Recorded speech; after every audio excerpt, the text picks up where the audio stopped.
Good afternoon and welcome to the Caregiver Teleconnection. My name is Glenda Rogers and I may be your facilitator for today's session. Today we have with us Dr. Jamie Huysman, and he's going to be talking about understanding the new psychology of codependence. But before he gets started, in case you don't know Dr. Jamie, I want to tell you a little bit about him. Dr. Jamie Huysman built his innovative healthcare career on the premise that necessity is the mother of invention. His belief that the resilience of the human spirit and collaboration are key to our country's health future is the core of his philosophy. He is a fierce advocate of patient-centered healthcare and a workforce in touch with their own wellness. He has almost 30 years of medical and behavioral health experience in nonprofit and for-profit corporate leadership roles. Today, he works in provider relations and governmental affairs for the WellMed Medical Management, a San Antonio, Texas-based physician-owned primary clinic organization. He is also WellMed's Chief Compassion Officer. Jamie, welcome to the session today. Well, thank you, Glenda, and thank you, everybody, for tuning in. This is actually a topic I really enjoy because it's an absolute sort of psychological topic that's changed over time. In my love and working with family caregivers, and since the days of Lisa Gibbons Memory Foundation, which we began in 2002, and then for 10 years developed around the country, we looked at the codependency model of family caregiving in a particular light. And today it's kind of changed a bit. And so I felt that this is important. Tammy, my amazing partner at Emotional Support Response Team, asked me to re-clarify it clinically. And I said, there's no better place to do it than here with the WellMed Charitable Foundation and with our family caregivers. So today, the new psychology of codependency is not what you expect, like the old psychology of codependency, okay? But this is vital in order to live a healthy life. So as a caregiver, I want you to understand codependency today in a different way, okay? It used to be called, get this, in the 1940s and 50s, even into the 60s, a co-addiction. Okay, sit with that for a minute. Codependency is a word, we kind of cleaned it up in our clinical field. I'm an addictions counselor. I ran rehab facilities. And today we're looking at this in a kind of a flowery, nice way, but it really is an addiction. Okay, it truly is. That was the core. But what is an addiction? Okay, listen to me here for a second and go with me. It's to do any behavior whatsoever despite adverse consequences. You hear that? Any behavior despite adverse consequences. The mind, the human being is not, designed to kamikaze. So we call it a mental disorder characterized by compulsive consumption, right? It's important for me to mention to you that the more often a person turns to an addiction, the more abundant there's going to be their need for it. So in codependency, co-addiction, guess what? It's people, places, and things. Think about that for a second. People, places, and things. That's what serves as an addiction, okay? And the root cause of all addiction is trauma, complex post-traumatic stress. We've talked about this a lot. Family caregivers don't really kind of understand as much, and I didn't understand as a professional caregiver and also as a family caregiver why addictions happen. Even as an addictions professional, I thought that it was somehow a primary psychiatric diagnosis, but really we come to find out today that trauma is always the root cause of any addiction. Now sit with me as a family caregiver. Okay, that means how does trauma as a child come around? Well, it comes around between 0 and 8 years old. I know we could be 70, 80 years old or whatever age we are, but our mind and our brain, our personality is pretty much determined after about 8 years old. It's kind of neurologically tattooed. So trauma, okay, could be PTSD or CPTSD, complex. Now stick with me, I'm not going to get too clinical, but many individuals who suffer from addiction have experienced trauma. Many people that suffer from co-addiction also have experienced trauma, okay? And studies always show 50% of those experience mental illness, right, will develop an addiction. Why is that? Well, because we look for the escape hatch. Instead of going within, we always look for some way to kind of band-aid it. And it allows us to disassociate, and whether it's drugs, alcohol, people, eating, cigarettes, whatever it is, you fill it in, it allows us to kind of cover up a bit the pain. Okay, but it is genetically predisposed addictions. It really is. It's a genetically predisposed condition, psychologically induced and socially reinforced. So that's a lot to say, and I'm not going to get too deep clinically, but understand as family caregivers, right, that this relationship in co-addiction is not a drug and alcohol deal. The drug and alcohol is people, places, and things that people in our life we need to make us feel okay. Are you with me? It takes the place of self-love. It really does. So it's an external way to raise our self-esteem instead of internal. That's really what we've come to know. Now, put it in our vernacular, let's just forget the clinical stuff. It's like wearing a mask. I'm wearing a mask year round. Now, many of you have heard me kind of do a presentation over the mask and authenticity.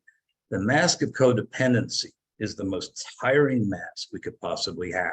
Why is that? Well, if we're producing and directing everything around us, if we're looking for people to love us and everything we do is to get somebody's attention or accolades, it's tiring. It's like being a director in a movie. It's like producing, it's like acting, it's like putting together the set, cinematography, music. We get tired. So the face behind the mask is us, but the mask is codependency. So the Japanese have the best way of looking at masks. So the mask I'm talking about today is the third mask. So when the Japanese said you got three masks, they're pretty much right. The first face or the first mask, okay, is there to show the world, okay, which means you kind of come up with your way of living in this world. It's an image, yes. And we often need it. It's not a negative thing. We need it sometimes to protect ourselves. And we also need it to project ourselves. The second mask that we had was the one we show our close friends and family. So we're kind of getting a little bit more safer, a little bit more therapeutically connected. We're feeling a little bit more okay. But we don't even show them often the authentic mask. That's the one that we really don't show anybody. It's the truest reflection of who we are. It's when we look in the mirror in the morning, and that's it. Warts and all, love and all, whatever it is, vulnerabilities and all. But this is codependency, a relational dynamic that continues to exist until we look and heal the trauma of being born into a system that functions on self-abandonment. What does that mean? Well, take my life. It's easy for me to do it. I'm in therapy every week. I am a therapist, I'm a psychologist. I have no problem talking about my story. So I came from a family that was challenging, people fighting like cats and dogs. I don't think anybody really wanted to be in that particular marriage. I had to watch it from afar. And so my complex trauma, which I call everybody's, is like called death by 1,000 cuts. We watch it, we go through a lot of times, we don't feel necessarily safe. We're not getting the love, primary caregiving, maybe the unconditional stuff. And so all this happens that basically we start to get abandoned. We think in our mind by our folks or caregiving, and then we abandon ourselves. So codependency, and I want you to do kind of an audit of yourself as a family caregiver here. Codependency is characterized by this: an exaggerated sense of responsibility. Okay, really, we're not responsible for anybody else, even as a family caregiver. And I wrote a book on it. We'll talk about it later. Okay, get this. I mean, that we do what we do, but the responsibility is first to ourselves, right? So it's also an attraction to people who need rescuing. So we kind of, and this is me totally. When I came out of my childhood, I was the hero child. I and many people in healthcare, because I work with our employees, all around WellMed, we are kind of hero children, and we got into healthcare a lot of times because of we were wired that way. So our codependency also is always trying to do more than one share. As a family caregiver, we sometimes do more than the person we're caring for, which is not a great thing. Create learned helplessness. We try to hero it. We do everything for them. Really, the key is them meeting us halfway, gaining their self-esteem, even if they have a neurological issue. They might be latter stages of Alzheimer's or Parkinson. Everybody can meet people halfway based upon the cognitive functioning or chronic illness that they have, and not do everything for them. Codependency is also when we kind of cling to a relationship. It's not that we want it, we need it. Okay. Codependency is also a real need for approval from outside. Okay. It's also a great sense of guilt, which reflects sometimes self-esteem. And codependency is also a compelling need in many ways to control the other, meaning the perception of the other. Okay, so it's important for us. It also, in our minds, it's a lack of trust for ourselves, for others. We don't want to be alone. All these things. I don't know if any of this is hitting home. I'm asking you just to sit with it. You don't have to go too deep with it. I can tell you that in the healthcare world, I see this a lot. In family caregiving, I see it greatly. And frankly, it's really something that sneaks up on us. And it's also a gift. Now, clinically, the mask is a cover, okay, in so many ways. Why? Well, big deal. I mean, and I use myself. If you come out of a family and you have challenges, and everything is fight, flight, freeze response, and you're not feeling safe, you're going to come out feeling abandoned, shame, and contempt, and you're going to hide that. And what you hide that with is the mask. Okay.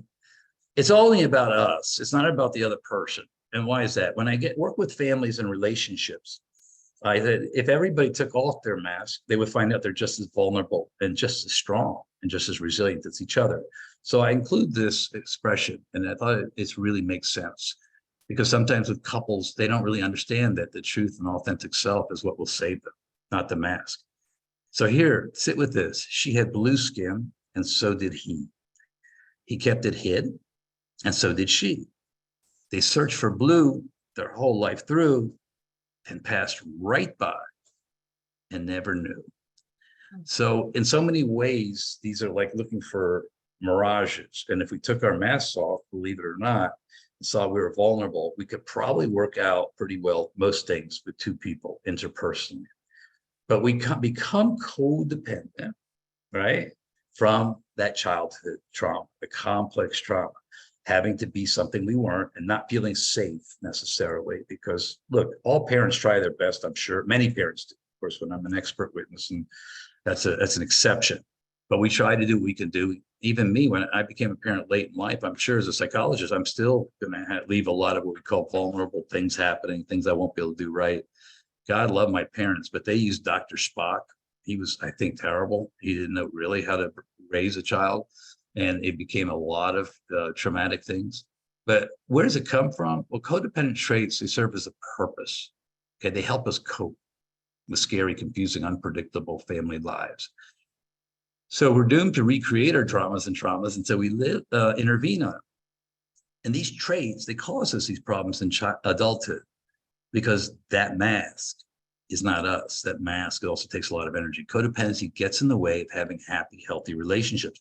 I would say that's about couples, and I also say it's about family caregivers and their caree, their loved one. Our codependency does get in the way, even of that. So understand, though, this is the way we're wired. This is not anything to feel guilty about. It's not really any of our faults. It's kind of what was put in, and our challenges, our personalities are pretty much developed, after 7 years. I always say in workshops, we have 7 years that make who we are. We have about 70 years to get out of it. So understand, I came out the hero child. I'm not sure about you. And the hero is typically the oldest child, but I wasn't the oldest child. It's often described as trustworthy, dutiful, mature, helpful, and organized. I was the person that rescued my mom and dad, and when they fought, and I was the one to calm people down. I was the peacekeeper. So I was a bit of the placater too. But there's that role too, the placater. There's the other role, which my wife's brother is the scapegoat. Everything was blamed on him. And then my wife, who's in recovery now, doing amazing, has a great self-esteem and grounded because she got into recovery. She was a lost child. That was all roles that we play in childhood. And family caregivers, it's important for us to understand it, because we don't have to do this later in our own lives. We could be wired for it. But I want you to just sit with this for a moment and see if you recognize anybody in your family kind of doing that. It's kind of survival techniques. I many of you know I did TV for years. John Bradshaw, who wrote the book, The Family, they did a TV show. You'd always see a mobile hanging down. One be the hero, one be the scapegoat, one be the mascot. And we try to train America on codependency, right? But really, our masks and this concept of codependency or co-addiction comes out of a dysfunctional childhood. And I don't know many childhoods who are not dysfunctional, y'all. As a therapist, I mean, everybody comes to me, they think there's a leave it to beaver time. But after third or fourth session, all of us have come from vulnerable places. All of us had to develop resilience, or we developed fight, flight, fear because we didn't feel safe.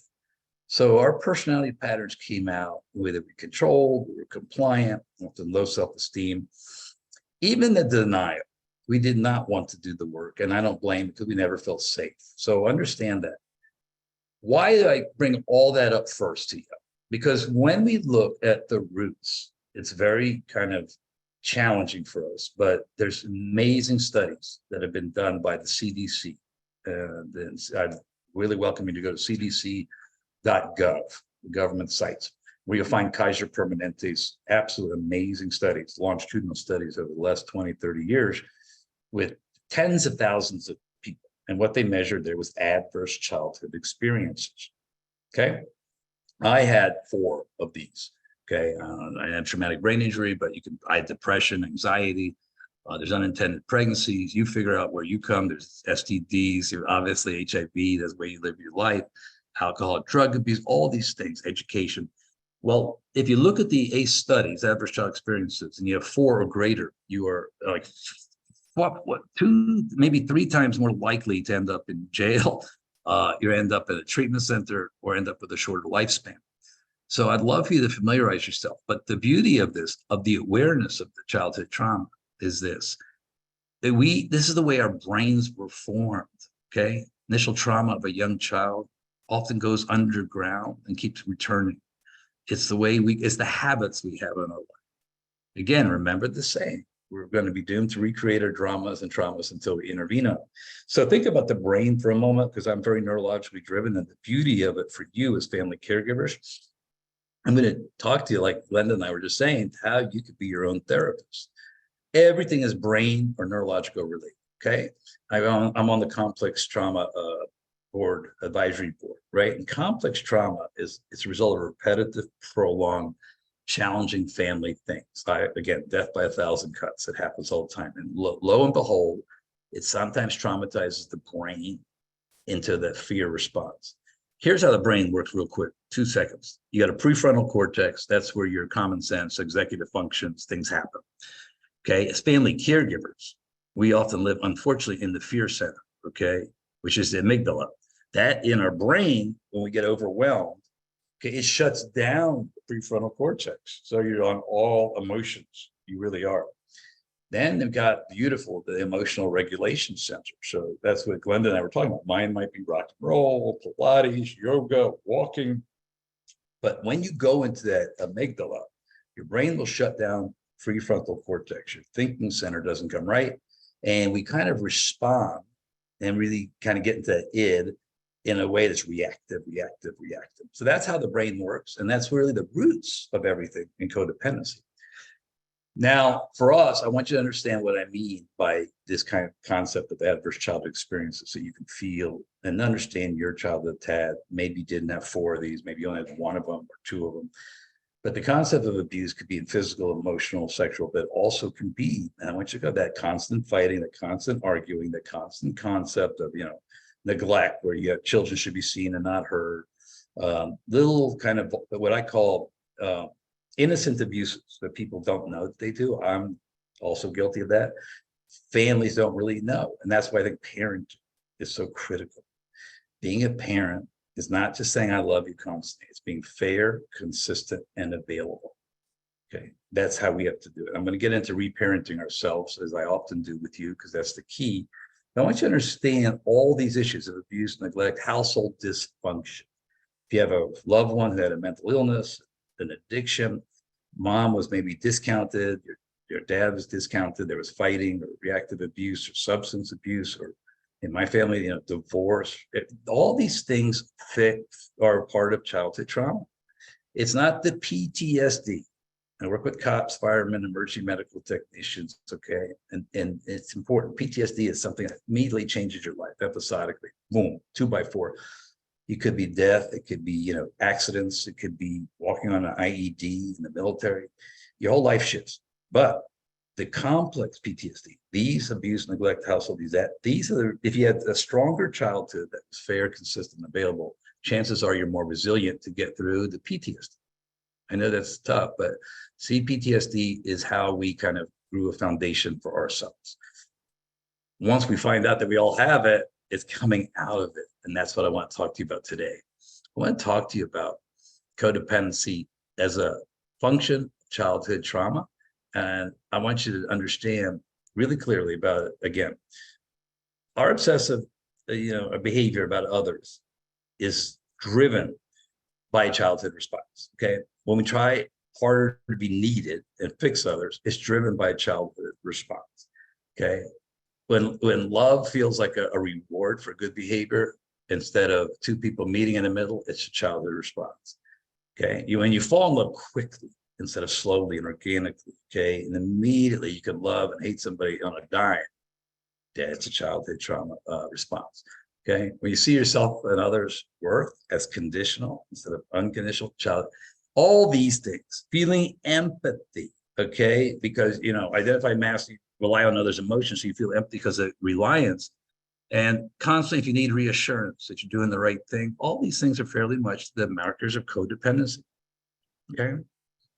There's a lot to cover. I'm going to go slow as I can and have you sit with this. Obviously, I can't see the chat. I'm going to try. If you do, then we'll try to help you through it. But it's important for you to sit with it. You don't have to take notes with this, because I'm going to give you the answers as best I can that clinically could deal with all this. It's just better to be aware before we transform and then find self-love. This is how the body works. This is how codependency. Codependency then, now, if we're looking at today as opposed to 20, 30 years ago, it's really the avoidance of childhood anxiety. Think about that.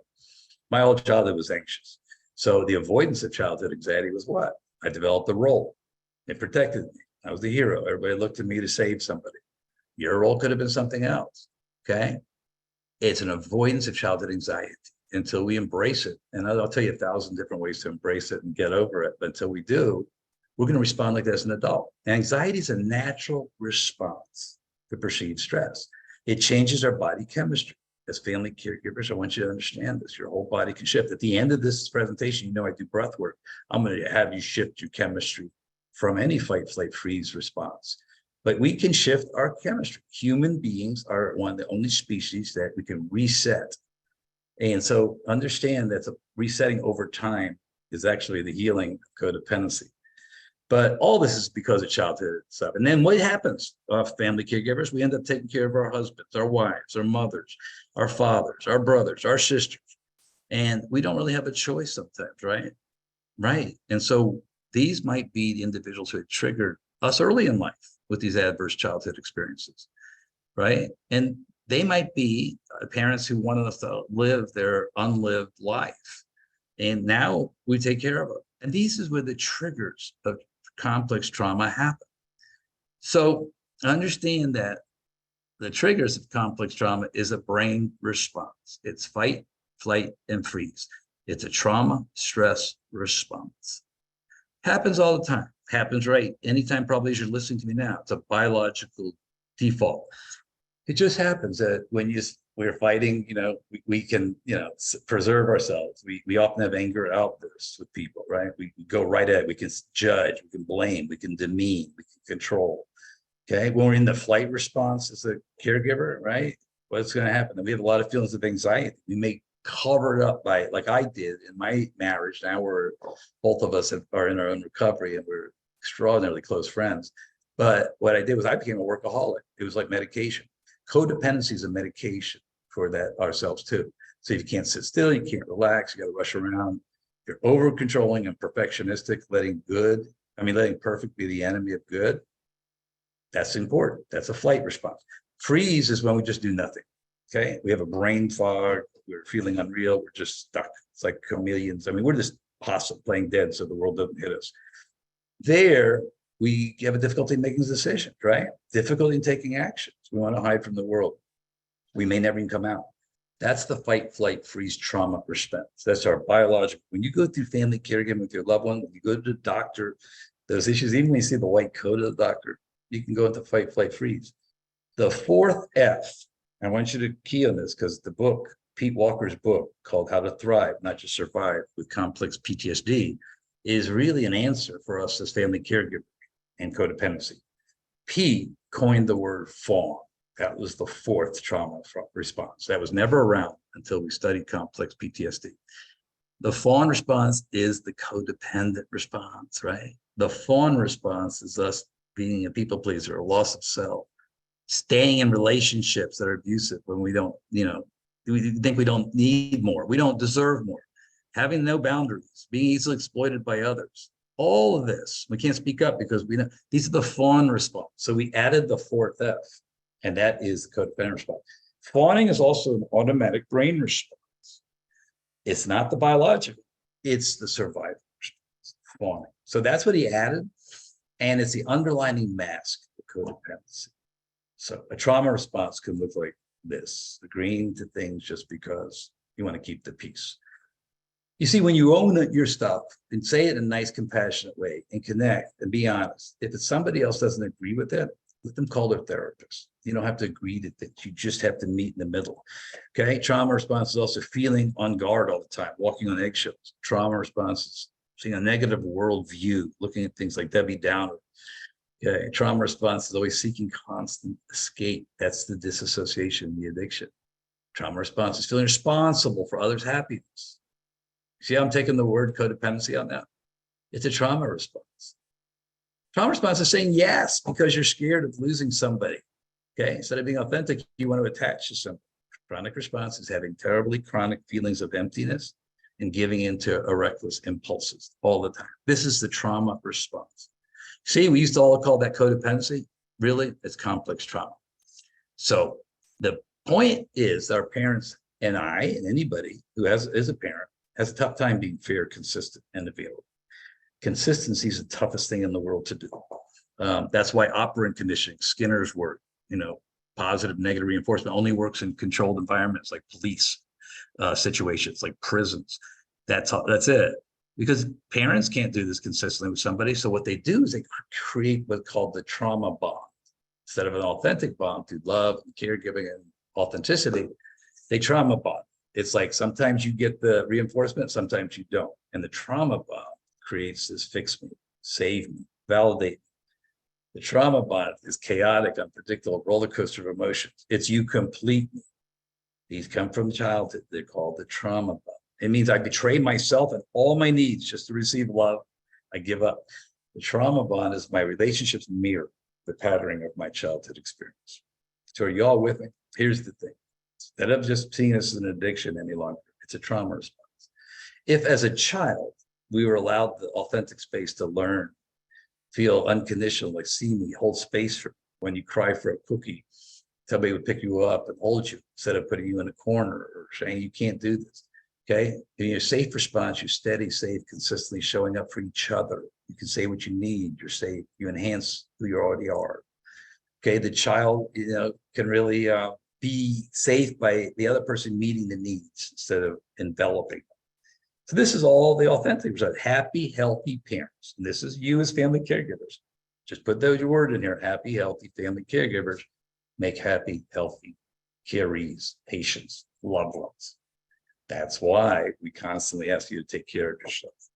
That's why when I wrote the book with Lisa Gibbons, and I'll talk about in a second, Take Your Oxygen First, hardest thing in the world was telling a caregiver, you take the oxygen first instead of the person next to you on a plane. Because all my life, it was give it to somebody else, right? All our codependence life it is, but the trauma response is this. So what's our basics? Let me get you to understand this clearly. Again, I always talk about some of the people sit on the advisory board with me at Poly-Bagel Institute. One in particular is Gabor Mate. Again, I want you to go to YouTube. If we're talking about codependency and what the child really wanted and what we didn't get necessarily, Gabor does it best. He's on YouTube. He's everywhere. He's the guy who interviewed Prince Harry. He's also in recovery because he too is struggling the way I do. We're all vulnerable. Here's what Gabor says, and I loved it. People have two needs. Children have two needs. Why don't you just put children in there? How about family caregivers have two needs? Put that attachment, healthy attachment, not this, over dependent things, and authenticity. Look, it wasn't sitting on a mountain in Tibet, that enlightenment that we seek. It was just to be who we are, authenticity. But when authenticity threatens attachment, which is when you get real and honest with somebody and you think you can, okay, we then resort to the attachment over the authenticity, which is the challenge. We should always resort to authenticity, saying what's on our mind, saying what's inside of us. I don't mind if somebody has chronic terminal neurological issues. We can figure this out in a more transparent environment. Playing games and like that always makes us feel less than. But If the child only wanted two things, attachment and authenticity, guess what? You as adults only wanted two things right now in your life. At WellMed, our employees only want two things: a healthy attachment to everybody and their supervisors, and to be open and honest.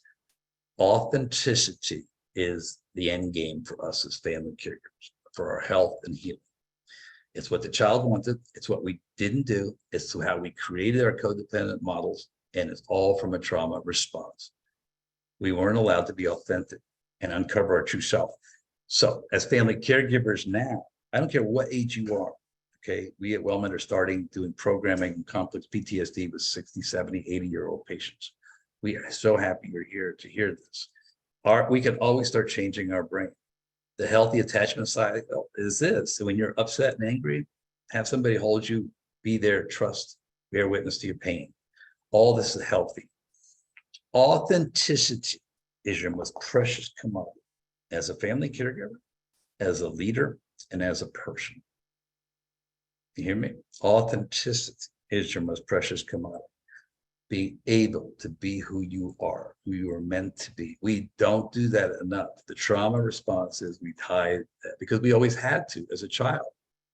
So being your authentic self is the ultimate secret as a family caregiver to happiness in life, not the trauma response. And so when I started the first time, and my realization of my codependency, which I think was about 20 some years ago, I was an addiction counselor working in treatment centers. I was treating alcoholics and addicts and codependents. I mean, and yeah, the family members, the codependents, and eating disorders, you name it. And then I started realizing in my life that everybody had trauma.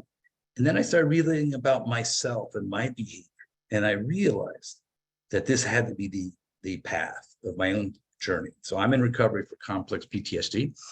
I've been in therapy for years. I've been learning all I can as a trauma therapist. I love it and I believe in it. I want you as family caregivers to start dropping the mask, okay? And start doing this in a way that's really going to create a healthy attachment, okay? As a child, we wanted that healthy attachment, the ability to separate from our parents and feel secure. As a child, we wanted to seek comfort for our parents when we were frightened. As a child, we wanted to greet return of parents with positive emotions. We also want to prefer parents to strangers.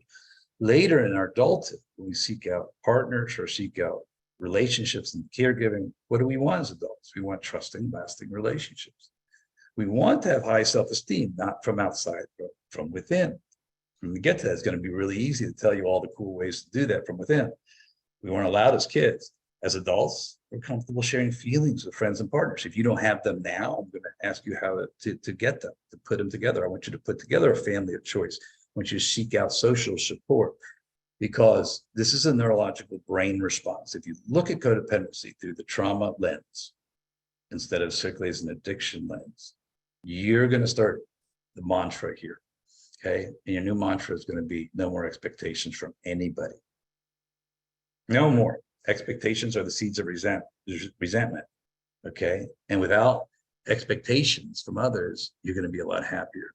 So I want you to sit with what Melody Beattie said. She was very much one of the pioneers of codependency. And you could get it, Codependent No More. It doesn't include as much of the trauma model like my book, Take Your Oxygen, or Lisa's mine and Dr. Laird's book, Take Your Oxygen First. But what Melody says, and you could relay as a family caregiver when I read this to you, because think about it through your own lens. Today, I will not wait for someone to come to my aid. I'm not helpless. Although help may come, I'm my own rescue. My relationships will dramatically improve when I stop rescuing others and stop expecting others to rescue me. This is now the world of claiming your own identity. This is the paradigm shift. And this is what I'm asking you as family caregivers to attend to today. And I'm going to help you kind of take the first steps. Okay. So claiming your identity is pretty clear. No one tells you who you are. You tell them who you are. Okay. Who you are doesn't depend upon somebody else. Okay. Claiming your identity is knowing that you do not have to accept harm for the comfort of others. You don't have to sacrifice yourself in that way. I know a lot of you are thinking, oh, this is all toxic positive things I do as a family caregiver. Now, happy to entertain questions. I'm happy to come back next month and just do a whole Q&A about this. But I want you to claim your identity, and you're going to find that you have more strength, You're going to find out your loved one is going to be less fearful with their chronic terminal acute illness. Okay. You're going to find out that this is the only path for both of you to show up in your life, you and your loved one. Claiming your identity is also asking yourself, am I doing this because I want to do it? Or because I'm afraid of rejection? Or I'm afraid of my brother and sister to say? Or am I afraid of what the world will say? Claiming your identity is taking small risks. I'm going to talk to you also small steps gradually that allow you to be who you are and build the courage to be disliked. Hear that out. The courage to be disliked. You're not going to ever make everybody happy. I mean, look, even in our politics, I don't care, even as tribal as it is, even when it wasn't tribal, you probably would get half the world not agree with you and half with you. We don't have to have everybody agree with us. Okay. Claiming your identity is working on discovering your core self. I'm going to show you how in a second. Without an audience, as if nobody is looking. Okay. Until you know what you love and who you are. So I love rock and roll, as you can see. So the metallic one says, "Nothing Else Matters" is a song I dedicated to my daughter. Because when I tell her, I said, "Look, babe," because, you know, there's a lot of bullies at school. She's a 12-year-old. I'm an ARP daddy. I said, look, if you know who you are, okay, if you can work on discovering who you are, if you can embrace who you are, nothing else matters. Doesn't matter what people say. Okay. So today, as a family caregiver, I'm going to try to give you a little bit of window here to start peeling off the layers of, let's see, whatever it is from childhood and whatever it is today to get to find yourself. We call it an onion because why? You have to peel a layer and you cry, right? Every one we pull, we do. So my clinical hero, who maybe I'm not practicing the way he would want today because I'm more trauma trained, trauma informed, but he gave psychology all the roots we needed, was Carl Jung. And Carl did the shadow work. I'm a Jungian trained therapist, okay, before we started knowing about the brain and trauma and neuroplasticity. And Carl was clear. Your vision becomes clear when you can look into your own heart. Who looks outside dreams? Who looks inside awakes? So let's start getting real. Family caregivers now, we need to parent ourselves. Again, it's the key out of codependency. It's the key out of the trauma response. The trauma response came probably, like I said, innocently from your parents, and they constantly created what they also saw in their parents. But nevertheless, it created these sort of trauma responses in it, complex trauma. So how do you begin parenting yourself? Okay, process of healing from your wounds intentionally, start to make choices in your best interest. Okay, and I'm going to show you how. It's emotional regulation, our neurological system, and co-regulation. Okay, moral of the story: how to begin preparing yourself through joy. I want you to start looking to find play, create human connection, connect. This is what the child did. I know everybody says my daughter's like a comedian. She's like a one-person show. I said, no, I'm just going to appreciate laughter. Okay, we play a lot. We go off and do experiential things because why? That resets your neurological system. So think about it as a family caregiver, because we get into that darkness and that shame in our minds and spiral. So reparent yourself through kind of discipline, meaning lean into this. Just one small, tiny promise a day. Build your foundation of habits. Learn to say no. No is a complete sentence. Okay, lay out the boundaries. And now, when I'll talk about take your oxygen first, it's a focus on all these things, on boundaries, on nutrition, on prioritizing walking, yoga, conscious awareness. When we started AA and NA years ago, they knew what they were doing. Emotional regulation were the steps, and the meetings were the co-regulation. So I'm going to ask you all to look at CODA, CODA.org, codependency.org, because it's a great way. It started in the 40s. Somehow they got it right. Okay. Even if the trauma wasn't paid enough to, the remedy was. So when you reparent, you're reparenting your inner child. Okay. When you reparent, you're releasing blame. And I'm going to show you ways to do that. The behavior of parents is a reflection of their own emotional wounds, not bad intentions. Okay. When I tell you about emotional regulation and meditating, praying, journaling, forgiveness, these are all ways to retrain your brain. You reparent yourself by creating self-care habits. Okay, adults, we have issues with good habits. We didn't see adults doing this. I never saw a healthy relationship. I never saw much good habits. Parenting yourself is about creating new habits. Okay, how to reparent yourself? Well, ask yourself, is this action helpful or harmful to who I want to be in the future? It's a value-based decision. How to reparent yourself? Use affirmations. We do it. If you go to, I'm going to show you esrt.wellmedcharitablefoundation.org. You can sign up. Yes, anybody in the community or WellMed can sign up. We'll send you affirmations every day. You're your own responsibility. You have new opportunities to create life. Again, play, play, play. Don't isolate, don't isolate, don't isolate. These are the acts of reparenting. And today, what we know now, you can reparent your neurosafety. You can reparent as a family caregiver yourself. Okay. I want you to start retraining your brain. That's all. I think you can accomplish anything. First, you're going to have to say, like I had to say, I'm two sides of a coin. You know, I'm strong because I'm weak. I'm beautiful because I have flaws. Whatever it is, acknowledge who you are. Have the radical acceptance that that mask is not as helpful as it was. You can let it down slowly. Okay. Understand that we are duality. So I want you to start looking to lean in to CPTSD. You go to cptsdfoundation.org. That's a group I work with closely. The importance of setting intentions. Look, there's 3 steps forward, 2 backwards. Give yourself a break. It's intentions to emotionally regulate, to create resilience. That's what really CPDS recovery does. It creates resilience and autonomy. And you do this only 2 ways, family caregivers. You do it through emotional self-regulation.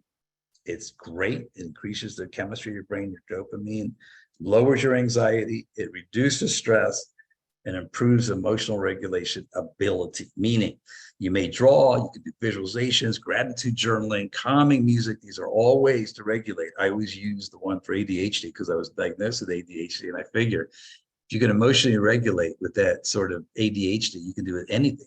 How about, I'm not even telling you to go see your therapist every week, which is a nice thing to have somebody reflect, make sure they're trauma trained, trauma informed, but you can be your own therapist. When you're feeling a fight, flight, fear, go outside, go in the sun for a little bit, walk around, bike ride. Your loved one will be okay for 80 seconds or however long it takes to get that. Find the respite, somebody there, find your quiet spot to be able to silent. That's why they have meditation rooms in hospitals. That's why we're talking to people at WellMed about putting them in our clinics. All of these are emotional self-regulation. It may be that you're a good crochet person, whatever it is that calms your nervous system. That's what Glenda and I were speaking about. Okay. The second piece, you have to understand you can't emotionally regulate and get well until you have a healthy social environment. So you need not to have an unhealthy relationship to go back to. You need to make sure that people around you are you're compromising with you, meeting you halfway, equal. Okay. They're not controlling you. They're not bullying you. It's important for you to understand this. Okay, we as empaths and codependents are sometimes heat-seeking missile to controlling people. Instead of having a long-term relationship, we have a hostile dependency, and we take emotional abuse. That is not allowed as you're growing into a healthy relationship. Is an authentic relationship. It's one where 2 people communicate well.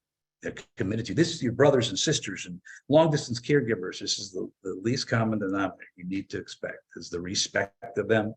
Proven you can trust them. If you can't get it, then you get a third party, a geriatric care manager, a social worker, help you through the process. Unhealthy relationships are not what you need today. Unhealthy relationship, you need to go audit. Okay, I don't know if it's your church, or synagogue, or ashram, or wherever it is, you may find it. But you're also going to have to run away from codependency, the one-sidedness. Okay, you have to run away from looking at people as your external and encourage yourself with your loved one, with your support environment for interdependency. That's the gold standard. That means you all understand each other mutually. You're 50-50. You have a healthy intertwining of yourselves. Most importantly, the only way to do this, and I'm going to send you to Brené's work again. Brené Brown is the queen of boundaries. She's also, again, in recovery, like Dr. Mate. I think that's very important. There's no Buddhas. I'm not a Buddha. We all have to do what we have to do as human beings. I need you to start understanding you've got to protect the boundaries around you. You have to set limits and expectations, not just be people pleasing nice. You have to take your oxygen first, okay? It's critical. So when you remove finally the mask, do it 3 forward, 2 backwards, slowly, slowly, slowly. Instead of being reactive, start being proactive with emotional regulation. This was said years ago by Zig Ziglar. You're a success when you've made friends with your past, are focused on the present, and are optimistic about your future. So this is where the book, Take Your Oxygen First, comes in. I want you to love thyself first for all the reasons that your brain now is kind of been geared towards what we call trauma responses. It also has created roles, and it's kind of robbed us of our authenticity and having a healthy attachment. And I want you to understand that Take Your Oxygen First, which it took us years to get this title, was all about that as your new mantra. Your first responsibility is actually going to help your loved one if they have a chronic, terminal, or acute illness. Why? They will feel less fearful. They will feel safer. They will understand when you bear witness to them. Don't forget, they're going through their own hell, their own mortality, and they're fearful. If you're loving yourself, taking care of yourself on two legs, not on one, guess what? You're going to be a safer person, and they're going to be less anxious. So I want you to sit with us. Today can be the first day of the rest of your life, family caregivers. Codependency is using a relationship to fill a bottomless void. Okay. It's not the need to be loved. That's the issue. It's the inability to love oneself that causes the dysfunction. I'd love you to take this as homework. Love yourself and do it through stress reduction. It's emotional regulation. If you're feeling anxious, overwhelmed, besieged, beleaguered, I want you to set a treatment plan for yourself, a relaxation place for yourself. I'm going to do the breath work with you. Answer to everything.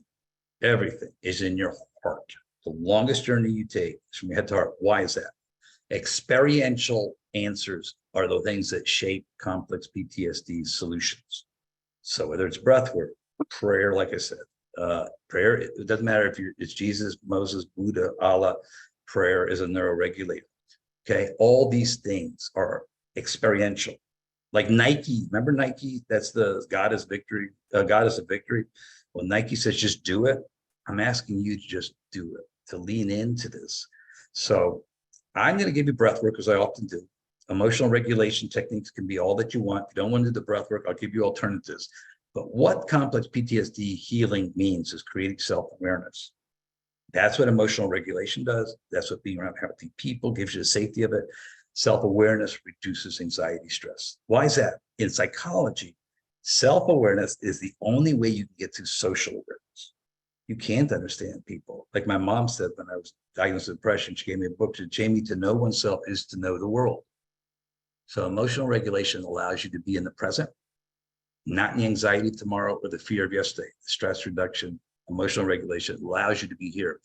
Breath work I use with police, firemen, emergency medical technicians, because humans are the only ones that can shift and reset their body like this. I see a therapist for Peter Levine's work, somatic trauma therapy. Well, she doesn't have to listen to me talk about my dramas and traumas at 10 years old. She has to reset my body, the nervous system. Why? Because we keep trauma in our body. Okay, complex traumas in our body. We can get it out. This is the beauty of emotional regulation.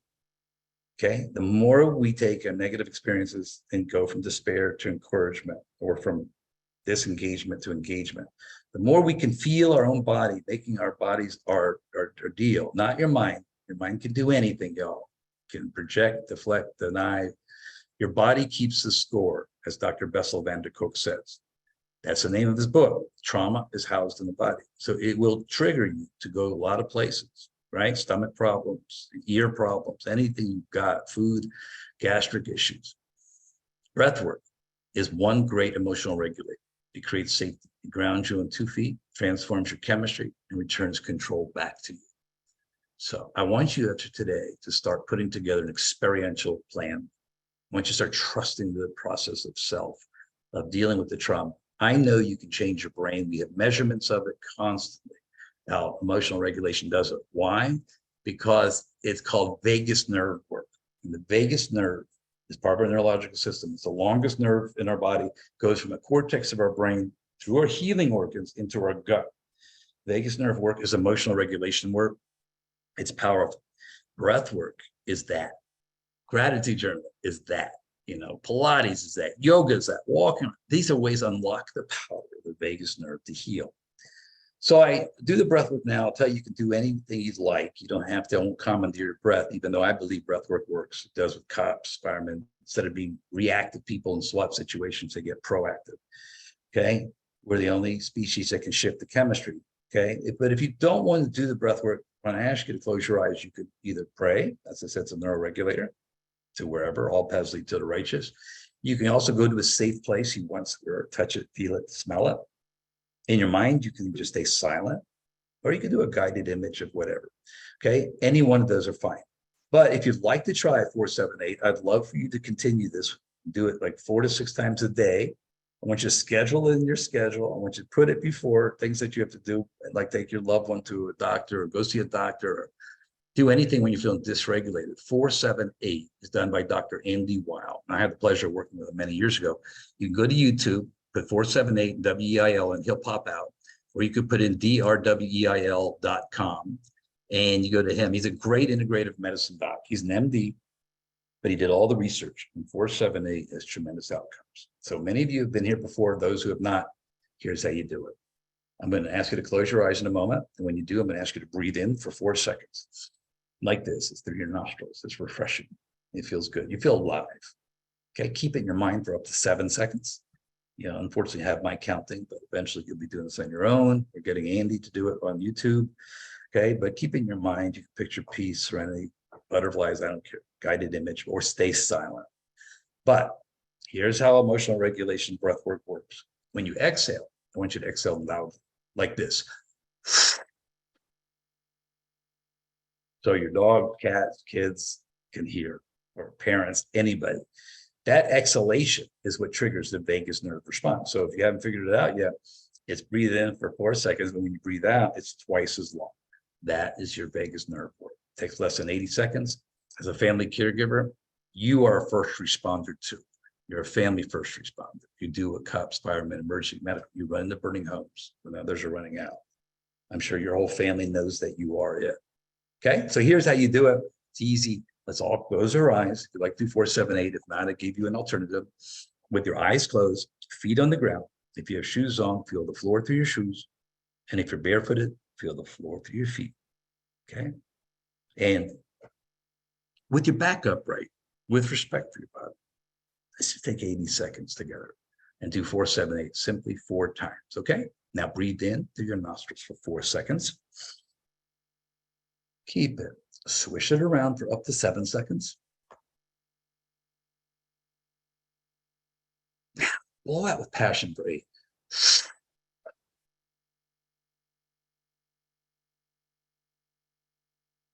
Breathe in the calmness again for 4. Keep it. Swish it around for up to 7. Now, blow out with gusto for 8.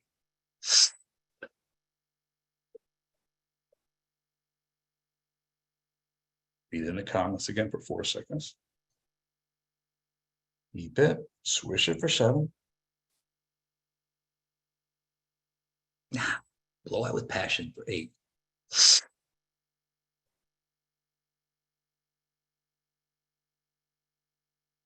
Last time, breathe in the calmness for 4 seconds.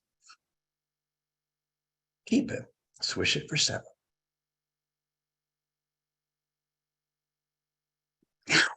All the anxiety you might be feeling for 8.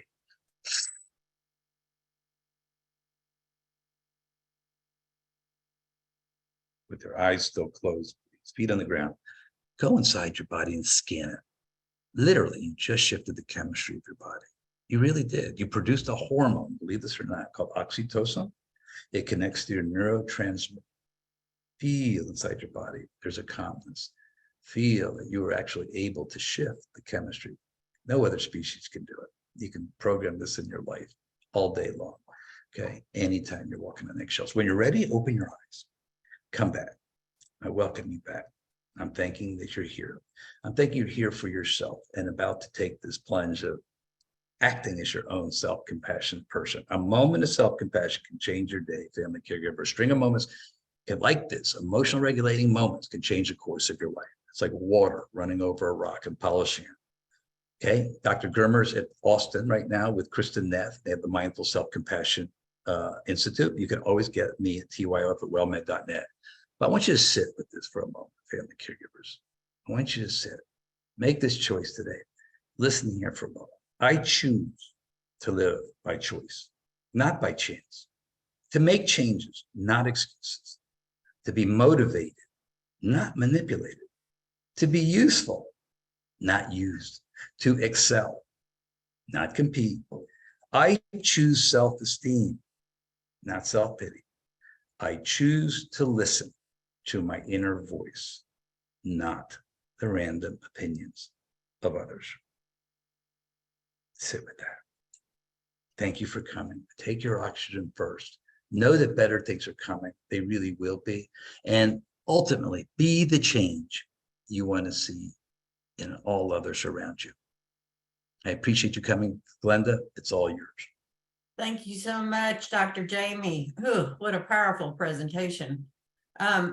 Going to the chat box. Early on, Betty asked, when we were at the slides of the 3 masks early on in your presentation, what did self-abandonment mean?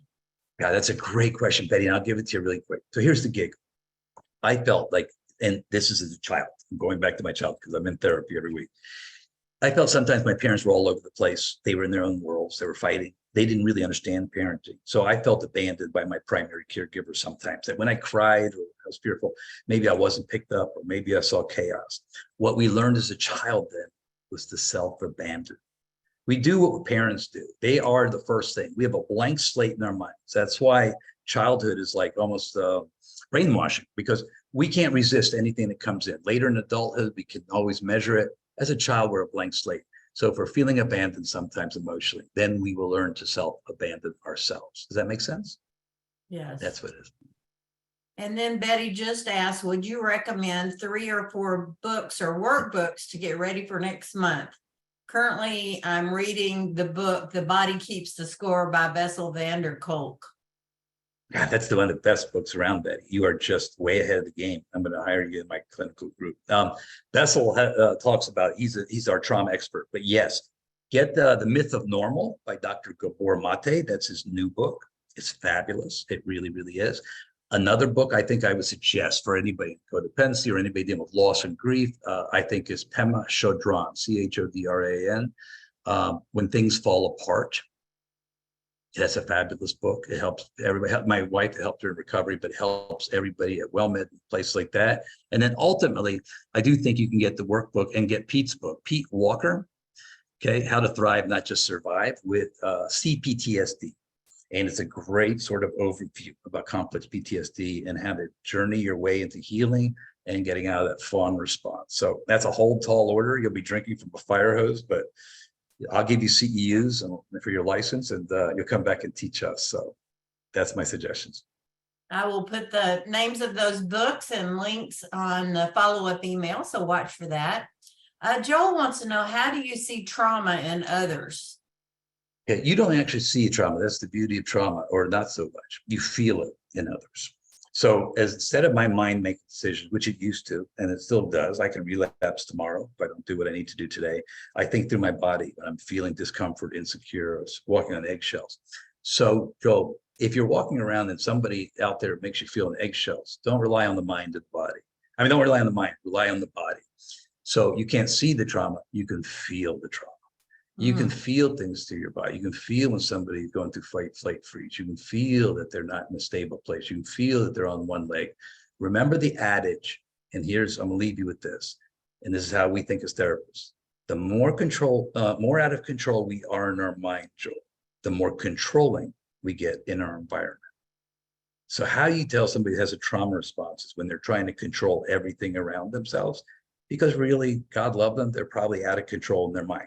When they're grounded and balanced, they're not going to be controlling things. So that's what I would see as a trauma issue. You have to see it, but definitely you'll feel it. All right. Betty, thanks you for the series and giving direction and actually doing the work. So that's positive feedback for you, Dr. Jamie. Thank you so much. It's all meeting me halfway with you and your healing. Go pay it forward, Betty. And thank you very much. Yeah, thank you so much, everybody, for being with us. Let me just go to the calendar real quick. On Tuesday, August the 29th is our last session for the month, and that's at 10 o'clock Central Time. If you're caring for someone with Alzheimer's disease, you may want to tune in. Dr. Elliot Montgomery-Sklar is going to talk about what to know about the new treatment for Alzheimer's disease. So that should be an interesting session. The August calendar is on the brink of, being out there. So watch for that too. Thank you all for being with us today. Thank you, Dr. Jamie, for presenting this wonderful session. I was taking so many notes and I'm going to put some things in the follow-up email that'll come out to you in a few days. So watch for that. Well, once again, thank you so much for being with us, and hopefully we'll see you next month. Dr. Jamie and I will be together, I hope. So see you then. Be kind to Bye-bye. yourselves. Bye-bye now. Thank you so much.